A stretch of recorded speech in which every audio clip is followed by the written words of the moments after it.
Ada seorang kaya, hartanya banyak, dia naik kereta yang besar, megah dan mewah.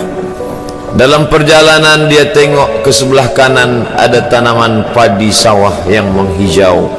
Di tengah sawah, suami sudah menunggu makanan siang tiba. Apa kata orang kaya dalam kereta? Oh, bahagianya petani. Di tengah perutnya lapar, istri dan anaknya datang. Makanan tiba pada waktunya. Air minum dapat menghilang dahaga. Lapar hilang, rindu pun sirna, karena istri dan anak ada di sekitar dia. Bahagianya menjadi petani, kata orang kaya dalam kereta. Masa orang kaya berpikir bahwa dia tidak bahagia?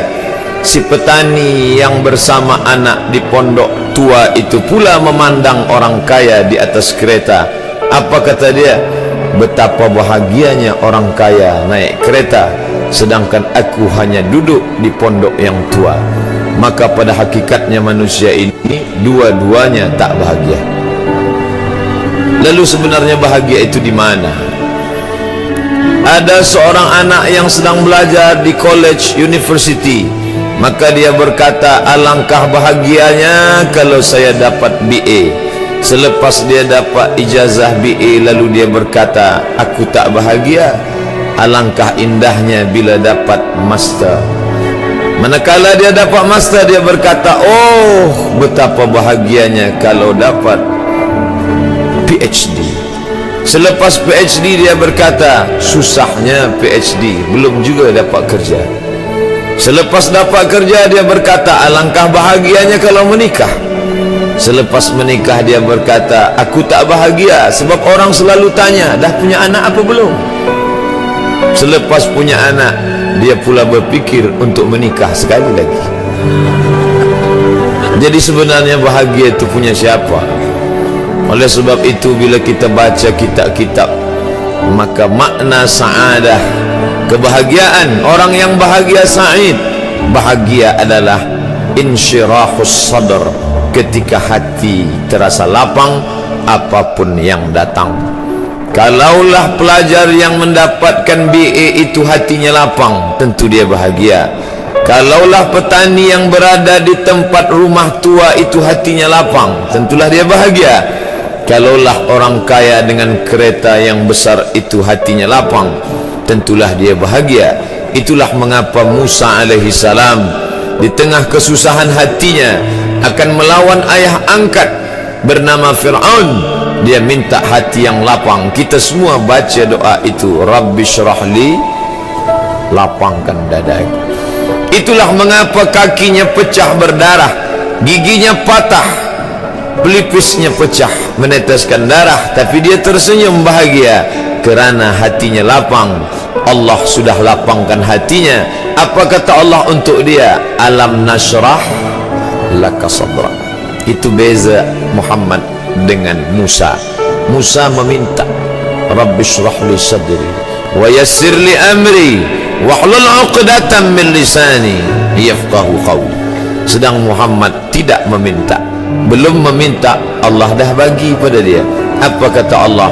Alam nashrah laka sadrak wa wada'na anka wizrak alladhi anqadha dhahrak wa rafa'na laka dhikrak. Bila kau dalam keadaan susah, dua kali Allah ulang, fa inna ma'al usri yusra, inna ma'al usri yusra. Hati lapang itulah yang membuat Haji Abdul Malik Karim Amrullah Buya Hamka tersenyum di dalam penjara. Penanya berjalan perlahan tapi pasti, maka keluarlah tafsir Al-Azhar. Hati yang lapang itu juga membuat Said Qutb tersenyum menghadapi tiang gantungan. Walaupun dipenjara oleh Gamal Abdul Nasir, tapi sebelum kematiannya sempat pula menulis tafsir fi zilalil Quran, di bawah naungan bayang-bayang Al-Quran. Apa kata Said Qutb dalam muqaddimahnya? Al-hayatu fi zilalil Quran nikmah. Hidup di bawah naungan bayang-bayang Al-Quran itu nikmat. La ya'rifuha illa man zaqaha. Tidak ada yang boleh mengetahuinya kecuali orang yang pernah merasakannya. Maka bahagia adalah ketika hati terasa lapang. Bila kita nampak raut wajah orang yang tenang cerah, maka ketenangan bukan pada wajahnya. Bila nampak orang melangkahkan kaki dengan tenang penuh wibawa, maka ketenangan bukan pada kakinya. Bila tampak ayunan tangannya tak tergesa-gesa, maka bahagia bukan pada tangannya. Di mana letak bahagia itu? Ala fil jasadi mutrah. Ketahuilah dalam jasad ada segumpal, ada sekepal, ada sesuap. Idza salahat salahal jasadu kulluh. Kalau yang segumpal itu baik, maka yang lain ikut menjadi baik. Wa idza fasadat fasadal jasadu kulluh. Kalau yang segumpal itu rusak, maka dia pun ikut menjadi rusak. Yang segumpal itulah yang mengendalikan mata, telinga, tangan, kaki. Yang segumpal itulah tempat rindu, benci, marah, ridha, ikhlas, fasik, hasad, kufur. Di sanalah bersemayam rindu dan benci. Maka jangan terlampau benci. Habib habibaka haunamma. Kalau kau sayang, sayanglah secukupnya sahaja. Karena boleh jadi hari ini kau sayang, besok berubah menjadi kebencian. Kalau kau benci, bencilah secukupnya sahaja. Boleh jadi esok pagi dia menjadi orang yang tersayang. Berapa banyak puan-puan berkata, siapa itu? Itulah orang yang dulu paling aku benci. Tapi hari ini masih ada juga benci, tapi tak banyak. Oleh sebab itu maka dijaga dia. Yauma la yanfa'u malun. Hari itu tak ada guna harta, wala banun, tak ada guna anak, illa man atallah, kecuali orang yang datang menghadap Allah biqalbin salim, dengan hati yang salim. Qaf lam ba, qallaba, berbolak-balik. Qallaba, tidak selamanya bahagia. Kadang pagi hati tenang, petang datang dia pun susah. Kadang pagi hati lapang, petang tiba dia pun gundah. Maka apa yang dapat menolong? Ala bizikrillah, ketahuilah dengan banyak menyebut mengingat Allah, tatma'innul qulub, maka hati akan menjadi lapang. Qalbul mu'min baina asabi'ir rahman, hati orang beriman berada di antara jari jemari kuasa Rahman. Kalau dia hendak, dia balikkan yang senang menjadi susah. Kalau dia berkehendak, yang susah dia balik menjadi lapang.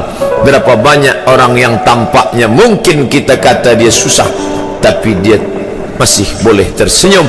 Sebaliknya orang yang menurut pandangan zahir kita cukup segala, makan, pakai, tapi tampaknya kesenangan tak pernah singgah.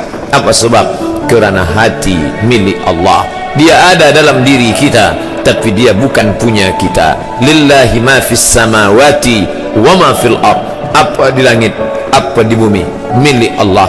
Balikkan kepada Allah. Dari Allah balik kepada Allah.